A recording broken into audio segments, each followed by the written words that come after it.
Hello, everyone, and welcome. Thank you so much for joining us for today's event, Return to the Stage, Exploring the Impact of COVID-19 on the Performing Arts Workforce. My name is Caitlin Sackery, and I'm the Manager of Programs and Resources at the Association of Performing Arts Professionals.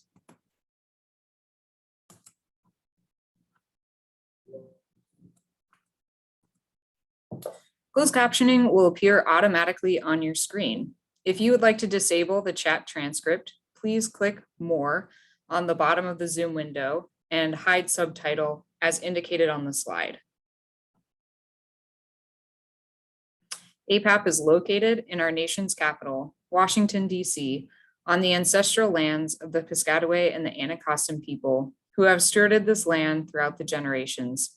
I would like to pay my respect to the Piscataway and the Anacostan elders, both past and present. Participants on today's webinar will have the opportunity to ask questions and provide comments using the Q&A and chat functions. If you have questions, we ask that you submit them using the Q&A box. APAP welcomes the open exchange of ideas at our events. The views expressed by speakers or participants in this webinar are those of the speaker or participant and not necessarily of APAP. APAP is your go-to resource for the connections and resources you need to build your career as a performing arts professional in the presenting, booking, and touring field. Join APAP as we move the arts forward. We know that now many in our field are still recovering from the impacts of the pandemic. For that reason, APAP is offering flexible, no barriers membership through June 2022. If you're interested in joining APAP and learning more about our flexible membership dues, please contact Membership Director Sue Noseworthy at info@apap365.org. And here today to introduce today's panelists is APAP's Director of Programs and Resources, Krista Bradley. Hi, everybody. Thanks so much, Caitlin, and welcome, everyone. I am thrilled to be joined by an illustrious panel today to talk about some really critical issues impacting our field. Today, we have co-authors of the newly released study, Return to the Stage, Meg Friedman and David McGraw, and they will be spending a good deal of time talking to us and sharing the insights that they've gathered from talking to people like you over the course of the last 18 months. We will also be joined by three others in the field who will be responding to the data that we have. They include Sharon Dye, our organizational consultant, who is the principal of Sharon Dye Consulting. Many of you have heard her speak at other APAP sessions or IAVM sessions, and she brings a wonderful perspective to thinking about organizational change and how to do that in a way that is healthy and humane. The second person joining us, and I'm just checking to see that, yeah, thanks for the change to the slides. Matthew Wilson, a performing arts worker, and who serves as the workforce account manager at the Career Center at the Actors Fund, one of our very famous and awesome partners over the course of APAP's journey and in providing resources to the field. The Actors Fund is a great resource, and we're so happy that Matthew's here to share his insights as helping people move in and outside of the field and make transitions. And then finally, last but not least, is Kim Chan, Deputy Director of Advancement at National Sawdust in New York.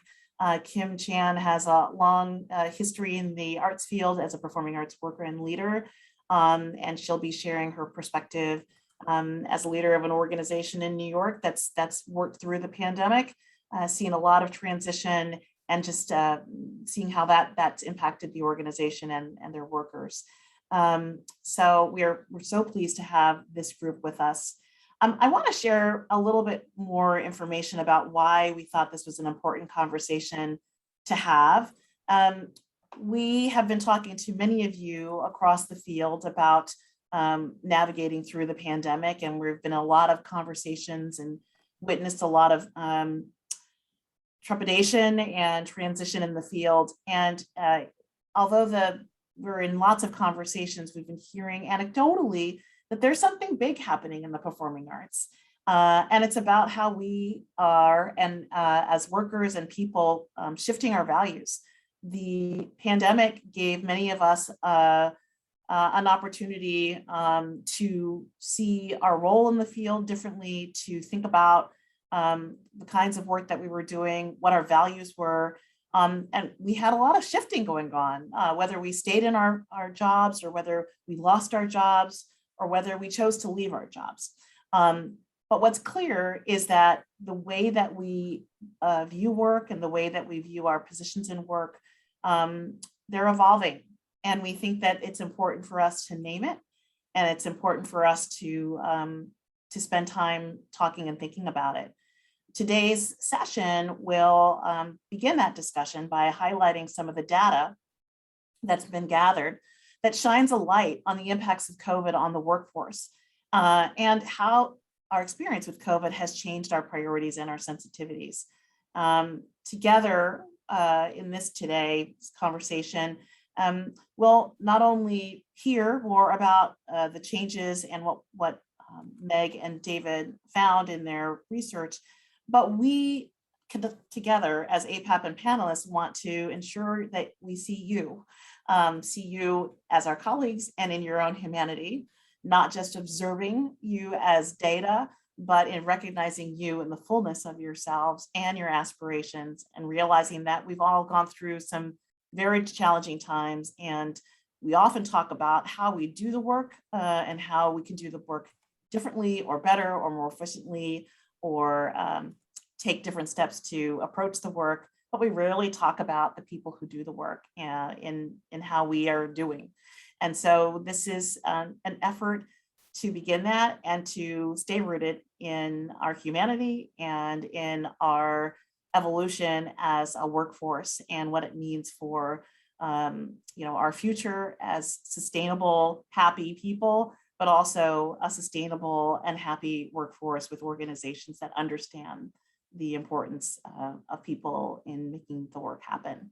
So with that, I look forward to having a fruitful discussion, and I will turn things over to Meg and David to lead us into the data and our exploration of that. Krista, thank you so much. And thank you everyone for joining us this afternoon. Just to give a little bit of background, so Return to the Stage began in April of 2020, when Meg and I were both reeling from this feeling of helplessness. And in that very first month of the pandemic, there were several trade associations that had started preliminary economic impact studies. And they were crucial because we needed them to advocate for governmental support. But what we weren't seeing right away were efforts to document the impact on the individual.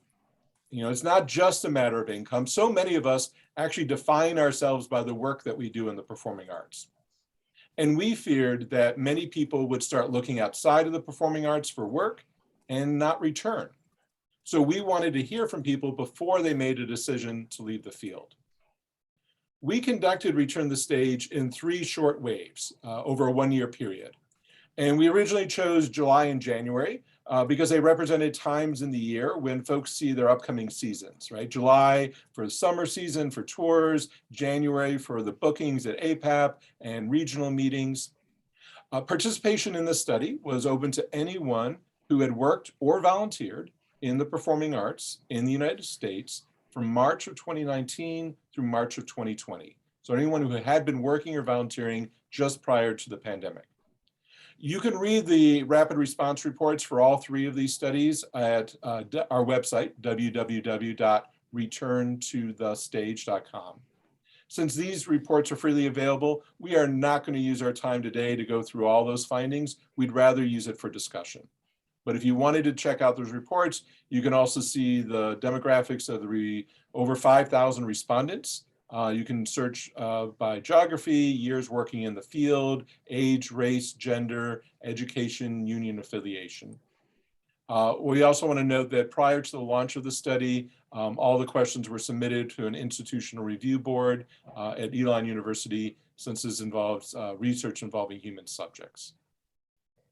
So as David just described, Return to the Stage explores a bunch of big categories of questions in a forward-looking and human-centered way.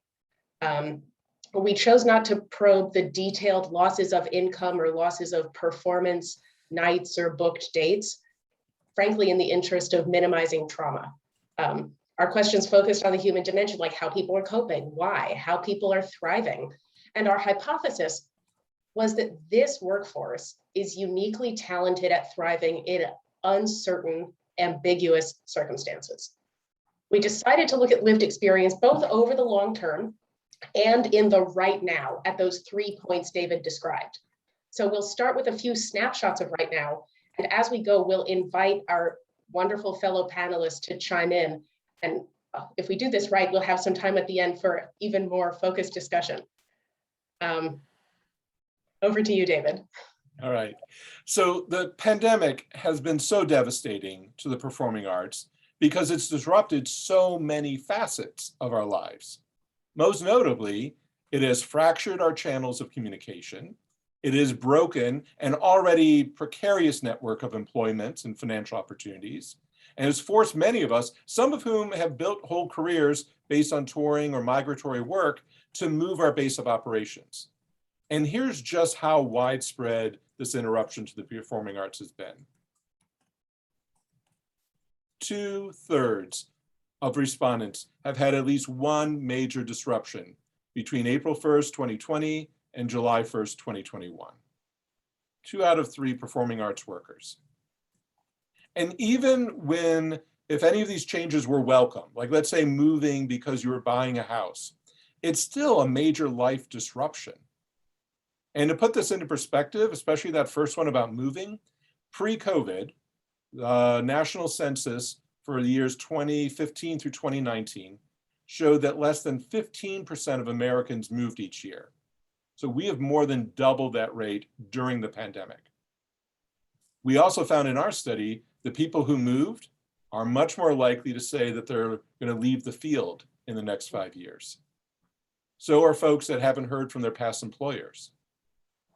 And for that last category, borrowed money, the analysis is a little more complex on the relationship between debts and potential attrition. But what we do know is that attrition can limit your choice of jobs that you can afford to take, especially when you're a freelancer.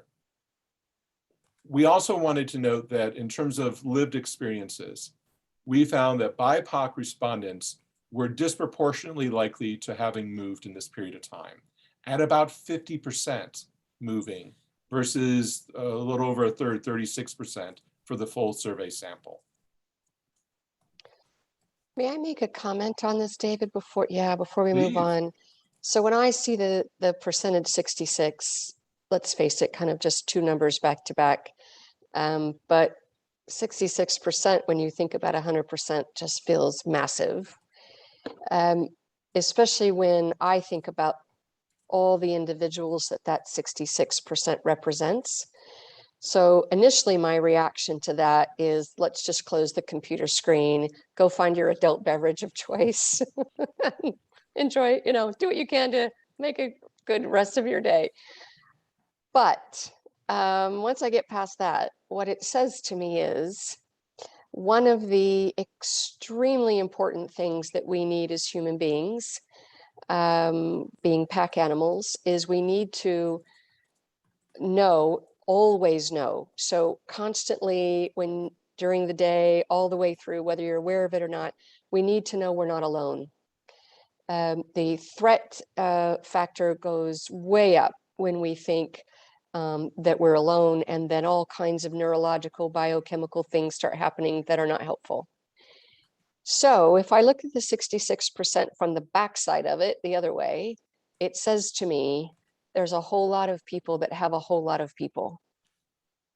And we all have a lot of decisions to make. You all have big decisions to make. And you're not alone in those decisions. And the deeper you can connect yourself to not being alone in the decisions, the greater you'll increase your mental health, which means whatever decision you make will be more mentally healthy than if you stay separate. Thank you, Sharon. Yes, I feel better hearing that from you. And to your point, we looked at a number of mental health indicators that in parallel to these sort of observable, quantifiable disruptions, we think are important to pay attention to. These interruptions are happening in a sort of long simmering context of stress that we think exists. And I'm going to sort of zoom way out to a global perspective. In a number of years ago, there was this incredible study of Australian performing arts workers that found that depression, anxiety, and sort of negative ideation were as much as 10 times more common in the performing arts workforce as in the general public.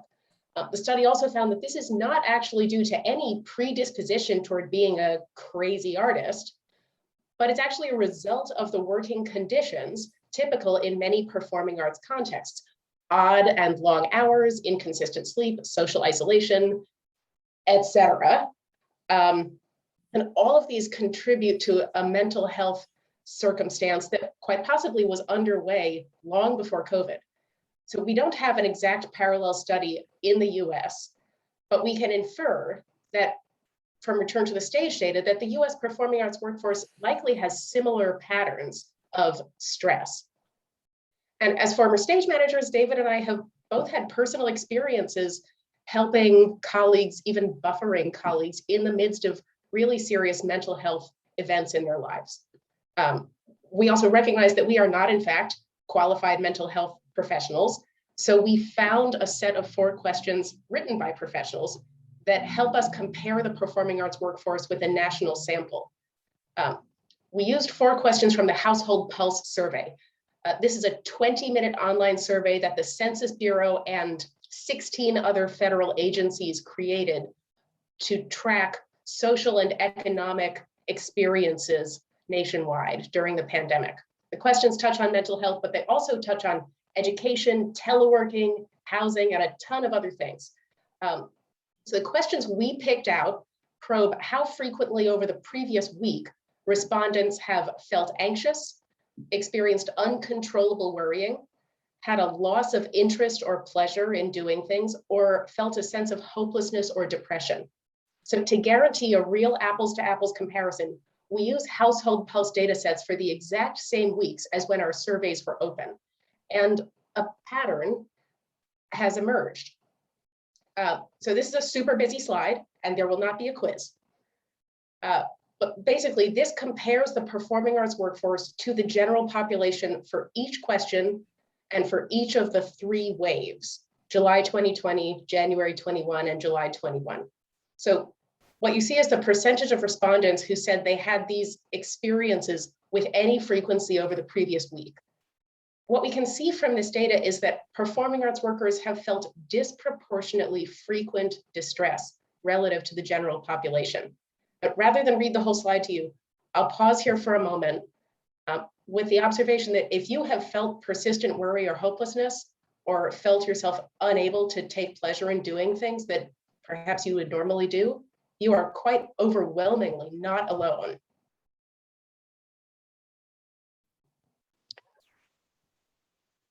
I think if you don't mind, I'll add another thought here.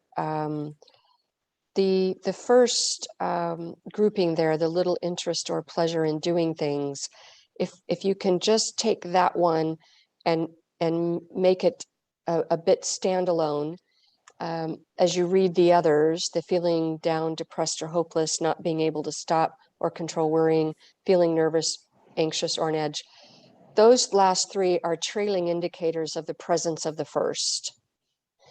Another way of saying that is if you read little interest or pleasure in doing things as little interest or pleasure in doing things I've done, so that habitualness of life that in non-pandemic times or non-stressful times actually has a benefit to us. But when life goes inside out and upside down and every other which way it has. And the doing of the things, that habituation of life no longer serves the same purpose. It feels more imprisoning than it does stabilizing. Finding something, however slight, new to do can really help then mitigate or in any small way reduce those other three things. It just activates the things in the brain that will give you a surprise burst of energy that you woke up in the morning not at all believing you could have. It will do good things for you, different way of walking around the neighborhood or whatever it is. Something that's new will likely be very helpful to you. And if you can't think of anything new, as has been pointed out now a few times, you have a massive population of people who are right in this with you, who do something on a regular basis that you don't do. And tapping on their shoulder and asking their 3 favorite things they've done in the last month might give you an idea of something new to do, because it will help all those other things on the list here. Yeah. Thank you, Sharon. So moving forward, and this is the last time we'll talk about this topic for a few minutes, I promise. We also pulled out the percentage of respondents who reported feeling any of those symptoms nearly every day. And we see a connection between respondents from historically marginalized groups and more frequent reports of very serious distress.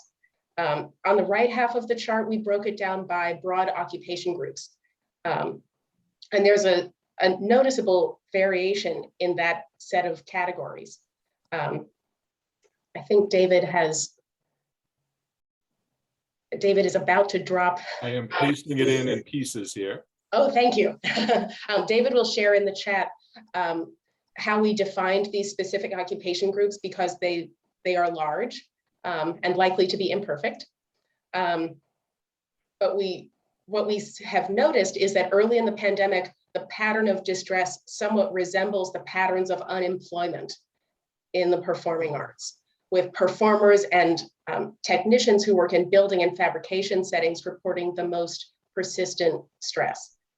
And this actually frames a bit what we have learned about potential attrition from the field. Before we move on from this slide, though, I just want to touch with Matthew and Kim to invite, if you have comments in response to this slide, or if you have experiences from your last several months working with collaborators, clients, partners, your organizations that respond to this data. Not right now. I guess I would just say, National Sawdust is a small artist-run music incubator in Brooklyn, and we have been operating since the lockdown with a staff of 9. It was previously a staff of over 20, plus about another 15 to 20 part-timers. So I think the emotional pressure that the staff who had to, we never got a breath. We lost more than half of our colleagues. And then we had to figure out how to run a whole new kind of program on 10 days notice. And so the pressure has been, what these numbers don't necessarily show is that adrenaline of suddenly having more work. And then from my conversations with some of my colleagues who were laid off is, the pressure of suddenly having nothing. And it's like a polar opposite kind of experience, but the emotional stress and expectations that we had of one another and how we did our jobs were, how to remember that and have empathy for ourselves our colleagues is something that is a daily kind of practice, because it's easy to also fall into a pattern of frustration. Mhm, mhm, mhm. So if you're having, Matthew, please, and for folks who are listening, please do contribute in the chat. We would love to hear from you. Thank you. Hi, everyone. My name's Matthew Wilson. My pronouns are he, him. I'm a white man wearing a maroon shirt under a floral blazer, brown fedora, and I'm zooming to you from the land, part of the traditional territory of the Lenni Lenape called Lenapehoking. Kim, thank you so much. I really appreciate that perspective. A little bit about myself and my background. I'm fortunate because in addition to being an entertainment industry veteran and navigating the field, coming up through the field, I was furloughed and have experienced firsthand that abject terror of looking into the void, along with my colleagues, many of whom are members of APAP. So thank you so much for this convening. I was fortunate enough in navigating the job market of 2020, 2021, which is like nothing we've ever experienced before. I'm now at the Actors Fund as the first workforce account manager, meaning I'm working with employers to help solve their staffing needs, and I'm working with entertainment industry professionals to support their job search needs. And I say that because I have the pleasure and privilege and honor and also just sadness of engaging daily with my colleagues in solidarity who are currently navigating this ambiguity. And to Kim's point, the data is important. I love data. My background's in science, believe it or not. But just the ongoing concern and fear and navigating the ambiguity is something that I'm engaging with, as I know so many of our members watching are. And while there is hope, which I can't wait to talk about that, we're also experiencing this disruption to our industry, an industry born out of disruption. And the future, we're in recovery, but it's a long recovery. So, and I'm here to, speak with any and all employers to help with your staffing needs, and also any and all entertainment industry pros pursuing income generating opportunities. If I may, I'd love to add on to Matthew. So it kind of grips me right here when every time I hear someone say, I was furloughed and I had to, and then it's a long line before the period. And I think that, the topic here today is return to the stage. For a lot of us, myself included, a lot of us have had to and continue to have to answer the question, but which is my stage? And it may not be the stage that I had before. And perhaps it's not the stage I had before because I don't want it to be anymore, which can be its own difficult reality to wrestle with, come to terms with. I do believe that where truth exists, freedom exists.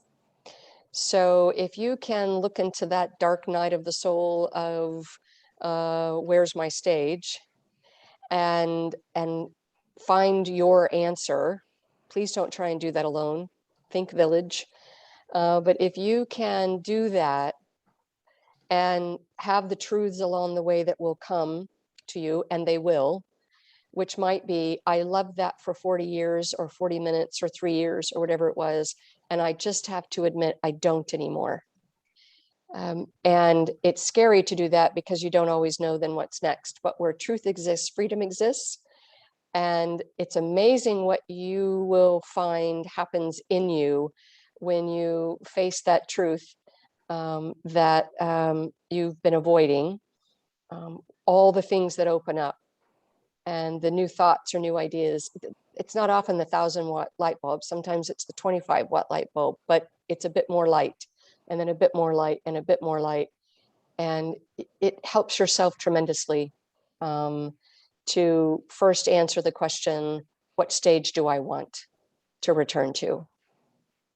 Sharon, that's an exquisite segue, and certainly a question that many of our colleagues have been navigating privately or very, very publicly.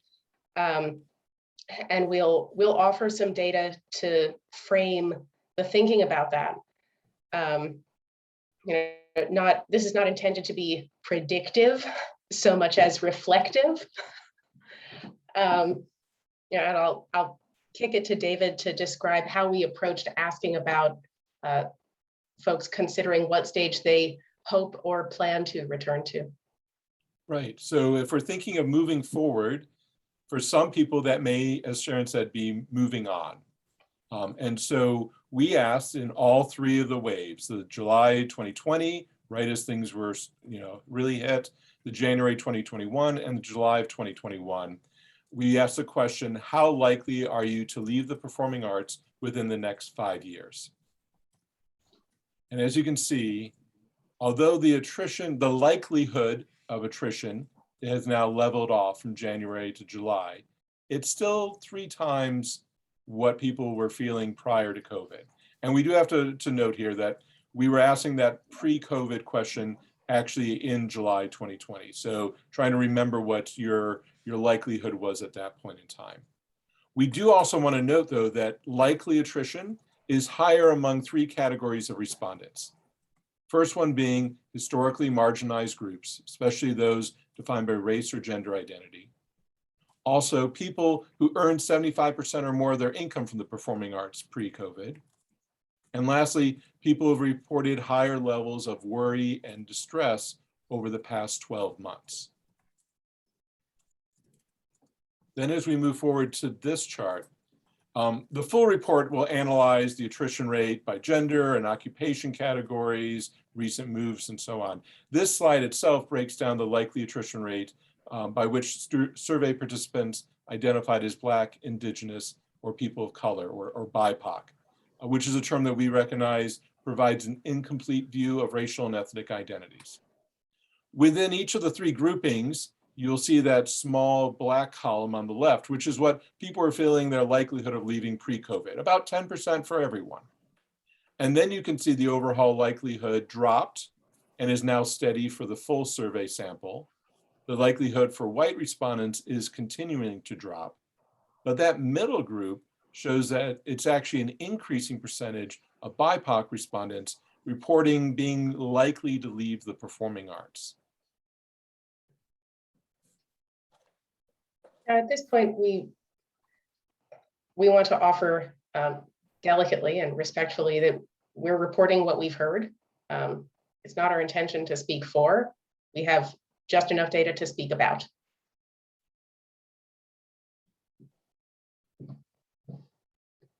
And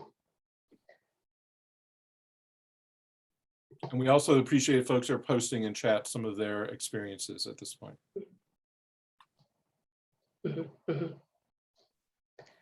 So now we're getting to Matthew's favorite chapter, which is about hope. Before we go to hope, I'm sorry, Meg, before we go to hope, could I just say one last thing, pre-hope? Yes, pre-hope. Here we go. Pre-hope. It's coming, Matthew, I promise. If you haven't already kind of just built into your deep DNA psyche, if you feel that something is hard, confusing, and difficult, it's because it's hard, confusing, and difficult, not because there's anything wrong with you. And when I look at this and seeing people leaving, I again think about what a hard decision that must be. I am a member of the greater performing arts world by a ticket holder and a seat taker and an applauser, not someone up on stage. And I am as parched and starving to get season tickets to as many places as I can, as fast as I can, once all that can happen. So I certainly don't have the same decisions to make that I know a lot of you do as it relates to your calling and your vocation. But I certainly understand when you have to call into question making this kind of change, leaving something that I'm sure you do because you love, that you probably feel confused and frustrated and scared. There's nothing wrong with you. You feel confused, frustrated, and scared because it's confusing, scary, and frustrating. And now there's hope. And now there's hope, indeed. Thank you, Sharon. So so the good news part, here we go. I should have had a music cue, but I'm not that girl.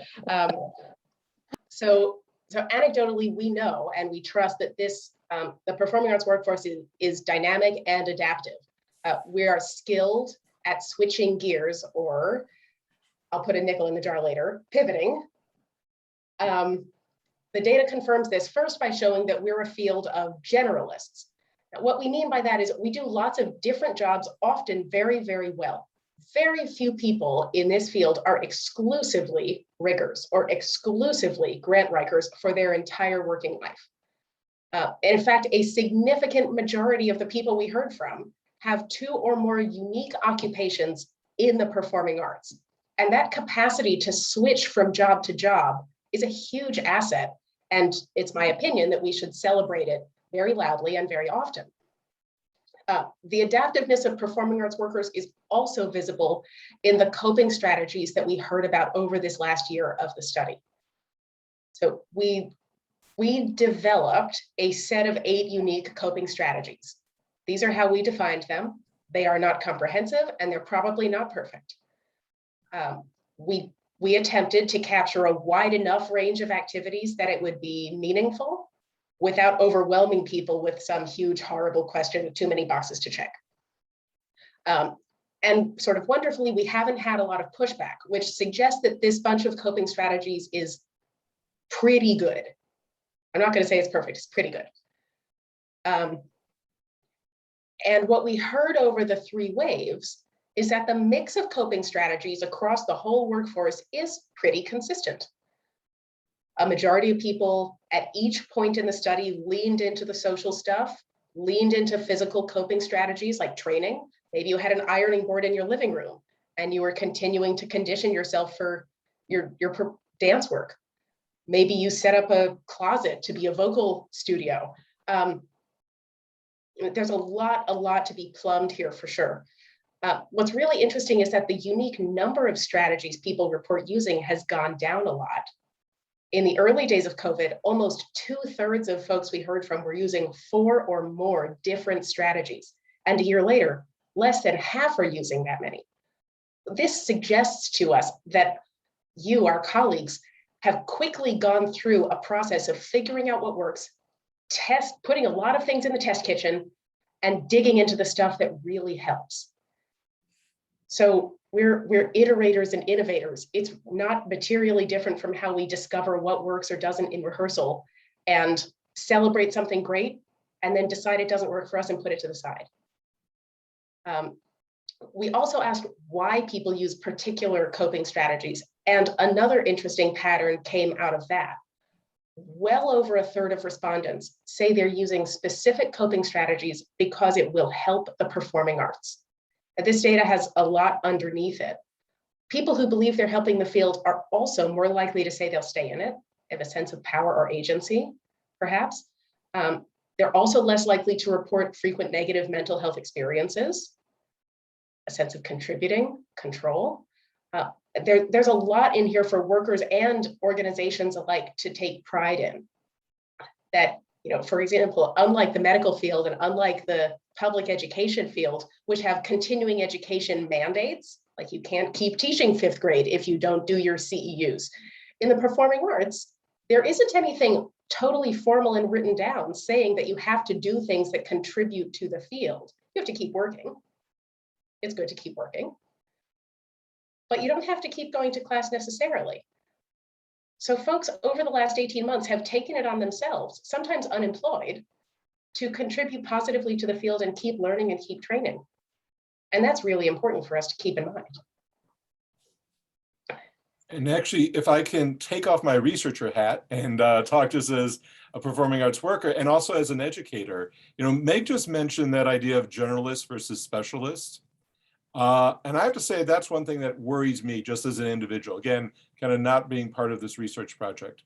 I teach at the college level and I see more and more specialization. I see more and more kind of very narrow focus in the training that we're providing performing arts workers, whether performers or technicians, any of the fields, administrators.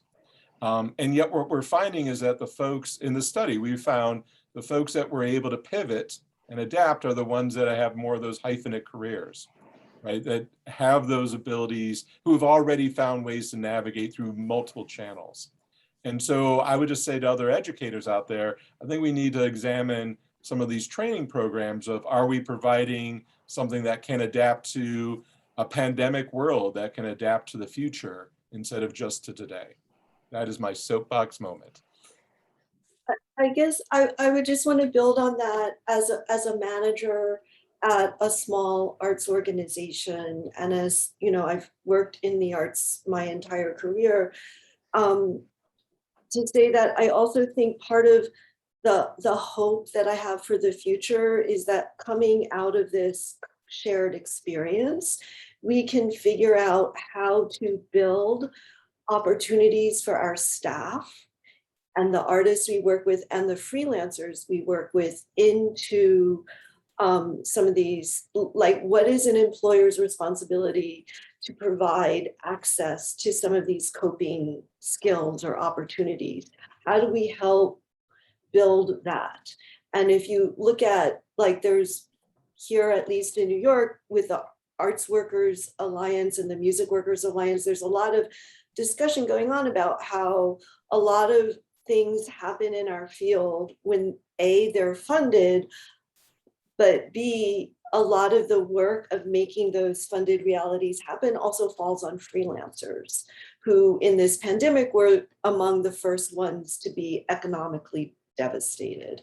So what is our collective responsibility to one another in rebuilding? Because the kind of hope that I have is maybe we don't rebuild to what was, but we rebuild to something that's constructive, because there is so much about how we were working that it was not sustainable. And so maybe it's okay. Oh, and one of the new programs that National Sawdust created during this time was actually a podcast series called Active Hope, in partnership with the Kennedy Center and the Apollo Theater.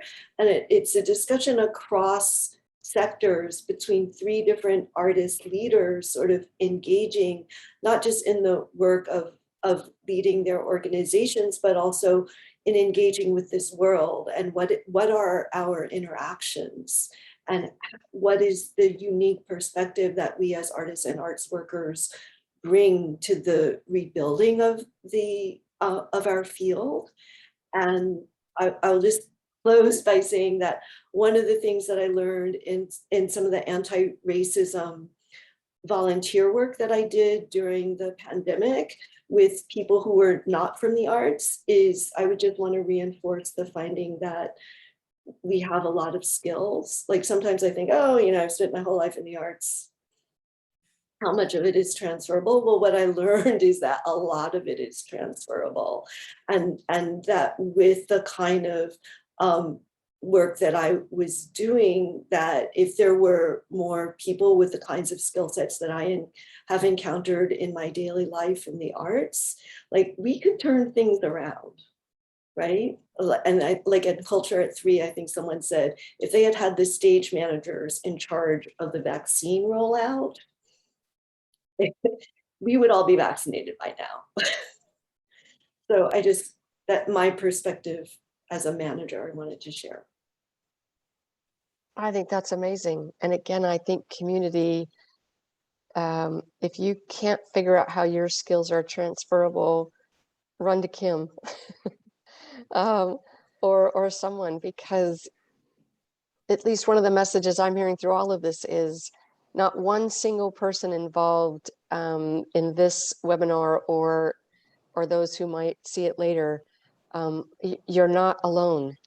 There is no way that you have to figure out what your stage is next on your own.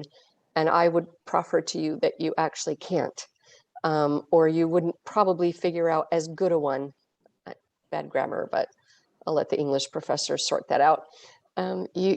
You will really land yourself in such a better place if you decide you, like everybody else, needs a village. We all have blind spots, and they're called blind spots because you're blind to them.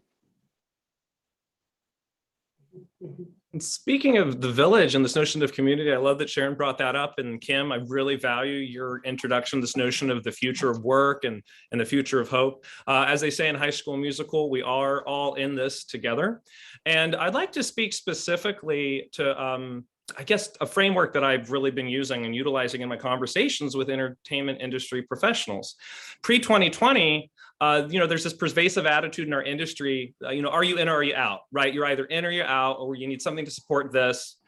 And the thing is, moving forward, we're entering the future of work for our industry, and that's the hope, right? That's the hope. We are an industry born out of disruption, usually technological disruption, from live theater to cinema to sync sound to recorded sound, radio, all the way up through new media. There was a SAG commercial strike in 2000, and a big part of that strike was around new media, which is now, pervasive. So the hope for me is that our industry is born out of disruption, and we will prevail, because to Kim's point and Sharon's point and everyone's point, the entertainment industry is the most diverse, skilled, experienced workforce that you will find, bar none. Now, speaking of what does the future of an entertainment industry professional look like? What does that career look like? And to Kim's point, what do we do moving forward if we're not going to build what we did before, fortunately? On the one hand, we don't know. But rather than either or, I do believe it's both and. And when I say that, we were the original gig economy, right? Like entertainment industry professionals, we were the gig economy before it was cool. All right. And so now the gig economy it's pervasive across industries. And I find it fascinating when I hear a 9-to-5er talk about wanting to become a freelancer and a gigger. And I'm like, okay.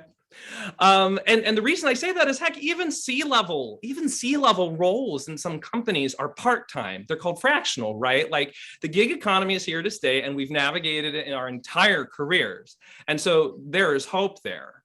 And so I'm just excited to reimagine what is a stable, secure career for an entertainment industry professional look like. And I'm happy to engage in that conversation with employers who have staffing needs, and with entertainment industry professionals who are in need of exploring that as well. So let's build on that. Let's build on the sense of, we will prevail, looking into the future. For me, it's not the High School Musical, actually there's no business like show business, which I have to admit has some really problematic lyrics when it comes to work-life balance. But nevertheless, it does capture that sort of unbridled resiliency, that optimism. So let's talk a little bit about optimism, but then let's talk about, going back to everything we've discussed so far, what has changed? How have our expectations of our work, how have our ways that we define success changed? So back in the July 2020 study, this last part, we asked the question, how do you feel about the future of the performing arts? And as you can see here in the top row, we have, 1,214 responses. Only 2% were very pessimistic. 15% were pessimistic. 51%, that's the light blue there, were optimistic. And 11% were very optimistic. Whereas on the right-hand side, you can see 22% were neutral. So that's how we can read this chart here. We then compared this question to another question we had asked in the study about what happened to the job you had just at the start of the pandemic. Now, probably no surprise here, if you were able to keep your job throughout the pandemic, your optimism is quite high. But now let's look down to that fifth row. Company has closed. Despite the loss of your company, optimism isn't that much lower than the one above it where the participant had returned to work.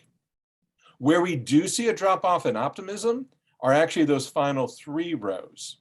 The project has returned, but I was not hired back, or the project returned, but I chose not to work in it, or unsure if the project will or has returned. So in this sense, uncertainty is actually worse than a closed venue. And then when we ask separate questions about how had you defined successful careers prior to COVID, which is illustrated in those darker donut charts on the left. And then we also ask a question about what are your priorities moving forward if you're looking for work now, what are your priorities? So prior to COVID, we place a lot of emphasis on connections with others. And that could have been loyalty to a team that you've been a part of for years. Maybe it was a desire to work with certain individuals, or having the recognition of working with celebrities or named players. That focus has plummeted down to that 12% and is being replaced by this focus on salaries and really work-life balance.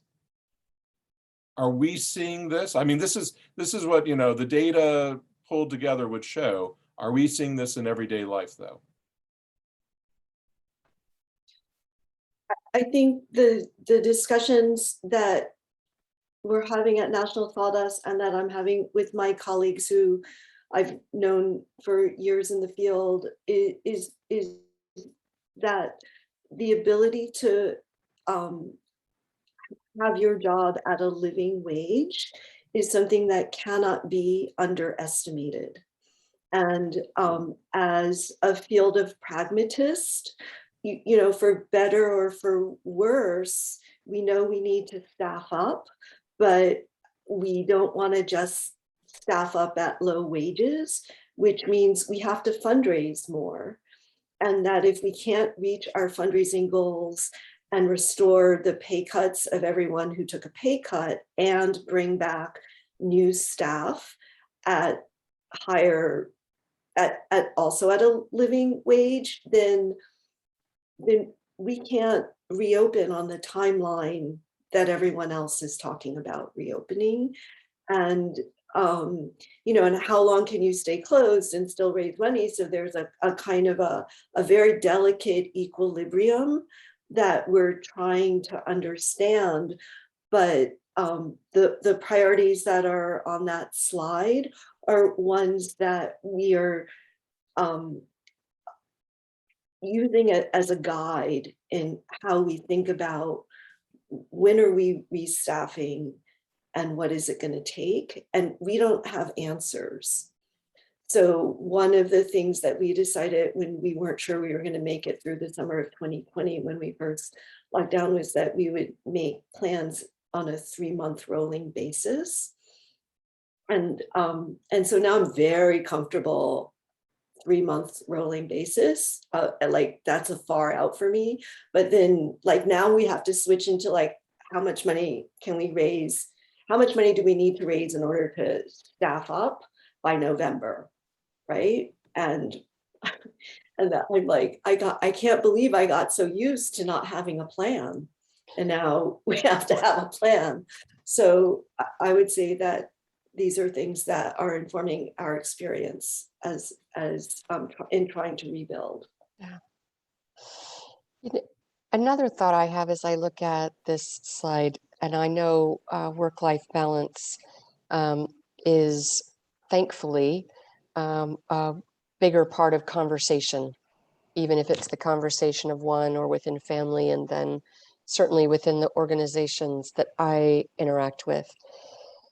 In the last few weeks, what has occurred to me is perhaps that notion is better reframed as work-life integration. How do I want my work to integrate with my life and my life to integrate with my work? I think that we are, on the one hand, we all, to one degree or another, want our professional life, and we want all organizations of any kind to move well beyond the, militaristic, structured, and paternal kind of structure. We want to move to ways to work together where employee and leader are more partner rather than, again, any kind of matriarch or patriarchal kind of structure. Well, to do that, I think we have to reshape work-life balance into work-life integration. It has more of an evolution feel to it to me, that there's balance suggests sometimes, how much meat you want from the butcher, and then it all has to go out just right. Well, I'll be damned. I can't ever find life to quite work that way at any point. It seems it's much more of an constant calibration around what I want from work and how it fits in life. As this chart would suggest, salary for people has changed in its level of priority and what they want, as we could predict that it would. So that evolution about work and life, I think as an integration concept might help all of us move forward with a lot more hope and enthusiasm than trying to structure a balance of it. Again, Sharon, that you're like channeling the next moment. I'd like to put on the table and particularly invite Krista to speak to sort of the big overarching questions that this study and this conversation provoke. As I think it was Lisa in the chat observed, it doesn't feel like the story's over yet. And I, for one, enthusiastically agree with that assertion. And I think that there's a lot of story yet to be mapped out and lived. So with that, there won't be a quiz on these questions. I'm going to stop the screen share so we can just see each other's faces.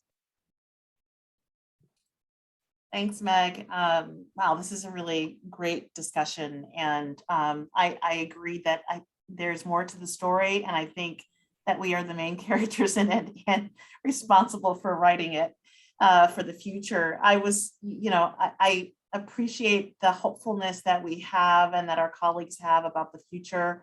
I do think that we have an opportunity to rethink as organizations and managers how we recalibrate our value system.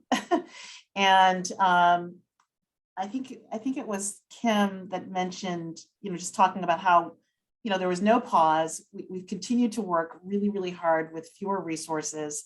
And so we're very extractive. Our field is incredibly extractive of people and resources and time. And I think we have personally and professionally realized that that's not sustainable.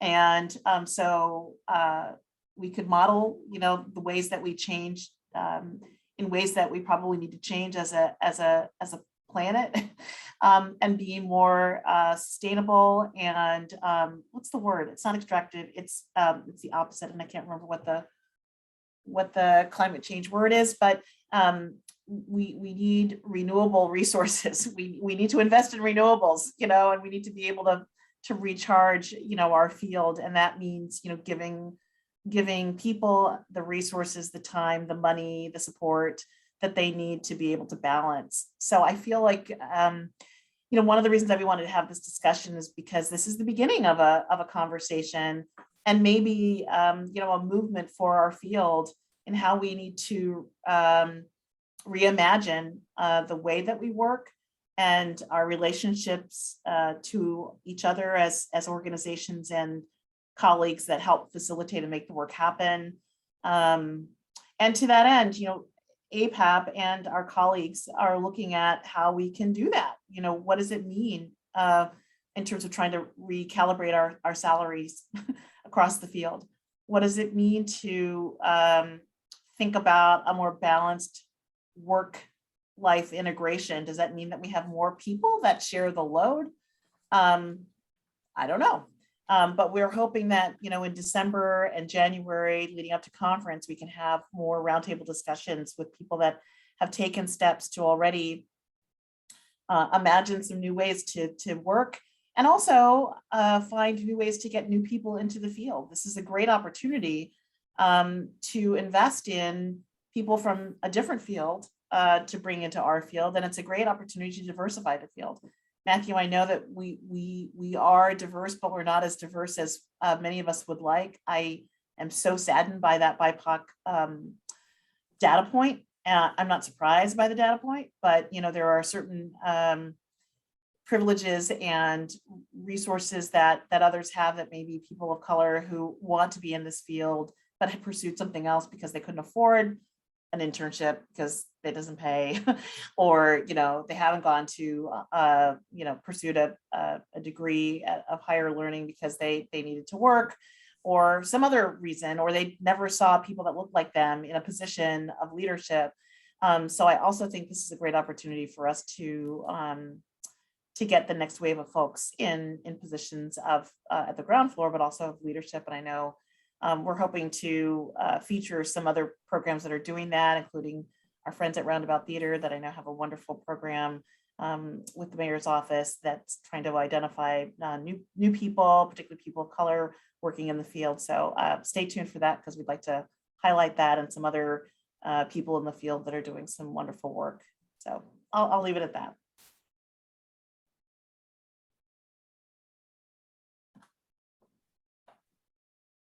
Oh, was that our closeout? Or did I wasn't supposed to close this out? Was I supposed to close this out?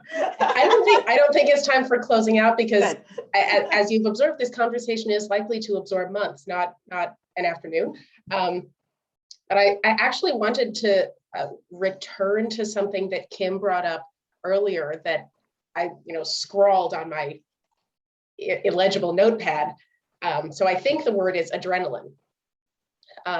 And I sort of wanted to circle back to this idea of adrenaline and joy, because even in this incredibly discombobulating time where we've pivoted with various degrees of franticness, Kim, it sounds as though within your organization, there was an incredible sense of purpose and focus.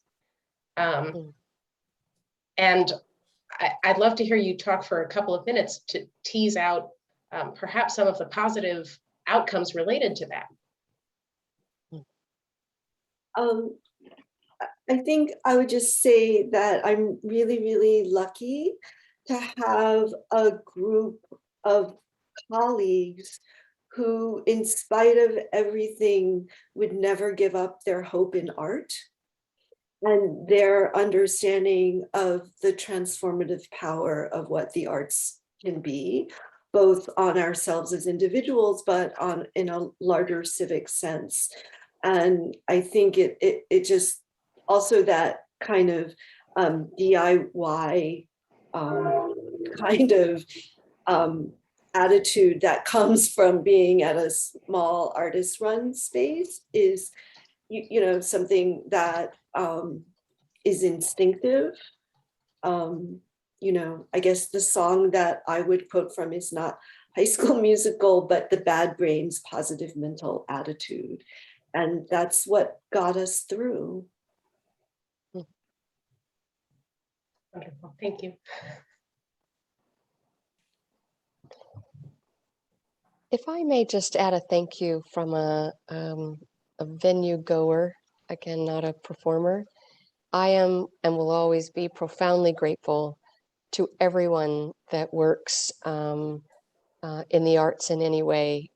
You are the infusers of soul, in my view. And if that doesn't get all of us, myself and everyone included, if that doesn't get all of us rallied around you in a time where you are navigating uncertainty and difficulty, then perhaps this will. I looked up to find out, what do you all do to the economy, for the economy?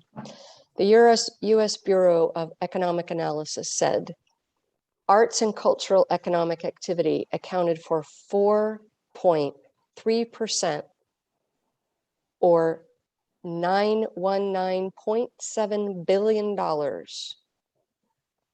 of current dollar gross domestic product in 2019. Performing arts in particular added a combined total of $60.9 billion to the US economy in 2019. You are as integral as any other industry. You have added more to the US economy than agriculture, and I am forever in your debt.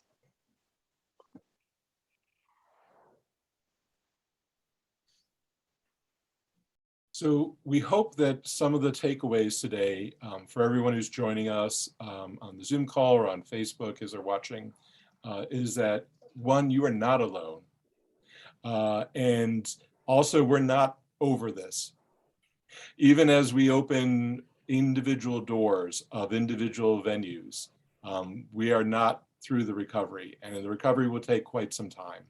And so if when some of those slides, which we admit, Meg and I have such a hard time writing these reports because there's so much gloom involved.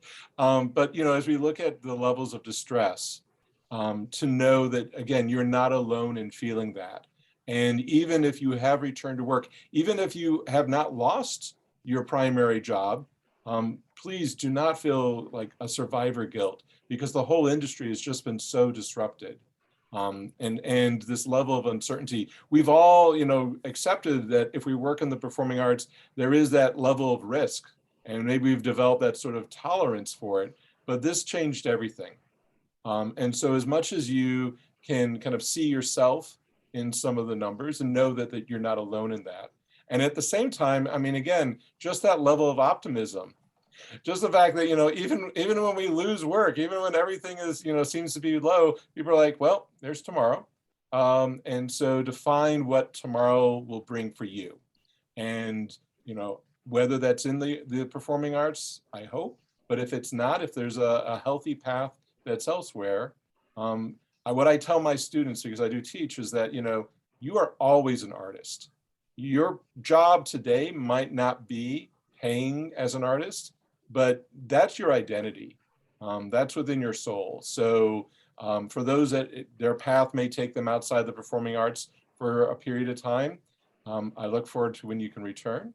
And I look forward, whether it's for a pay or whether it's as a volunteer, to continue to feed yourself as an artist.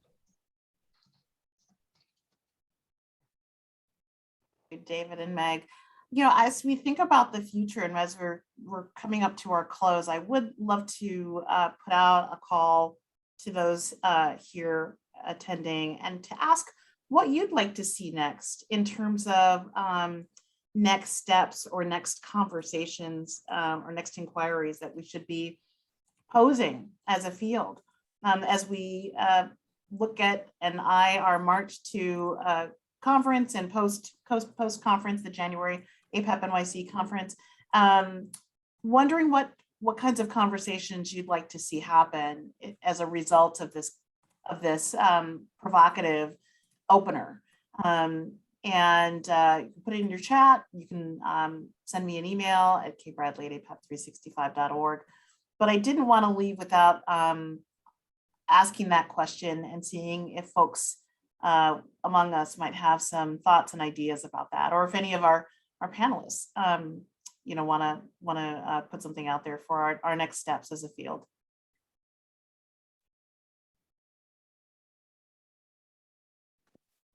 I'm dating myself, Krista. Don't date me, Kim. Even though we've You been were friends there for with 25 me. years.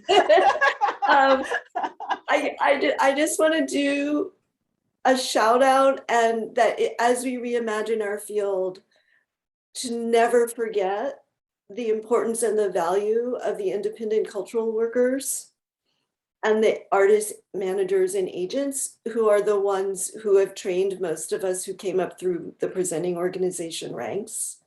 And that I hope that they finally get the acknowledgement and the financial resources that that part of our field deserves, along with everyone else. I think it would be great, Krista, to have some time dedicated to focusing on all ways in which we can improve mental health, just, sharing about things that work. I mean, there's so many studies of things, even some things that you wouldn't think of as a teaser. There's very powerful studies done in many parts of the world that show the mental health aspect of using blue language. So go forth and curse. It will help your mental health.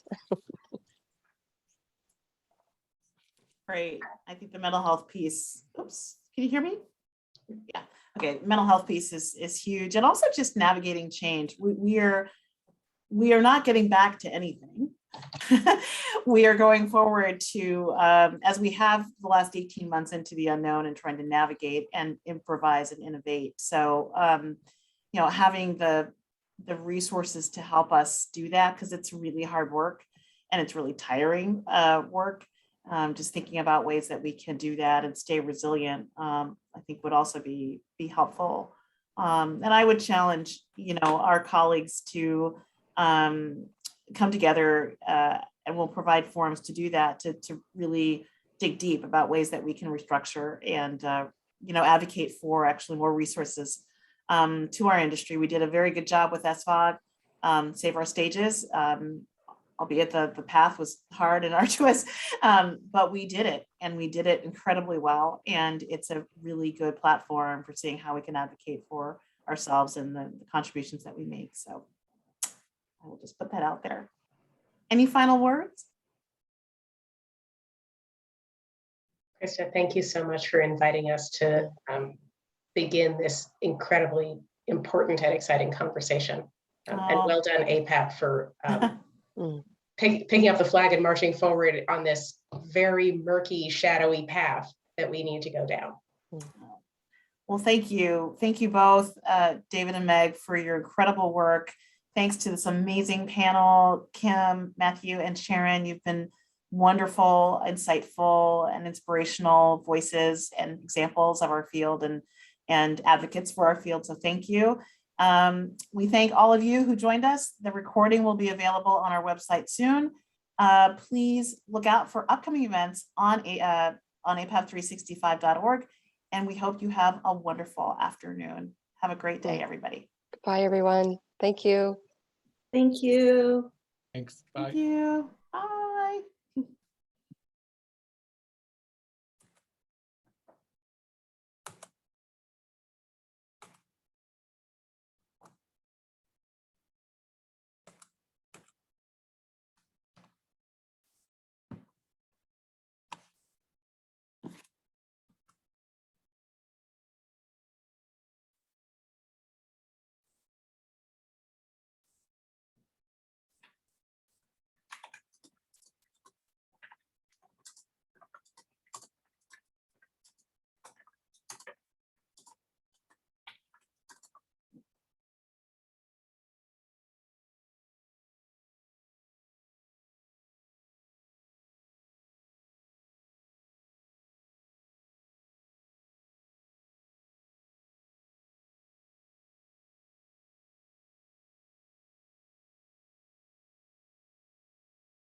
Great job, everybody.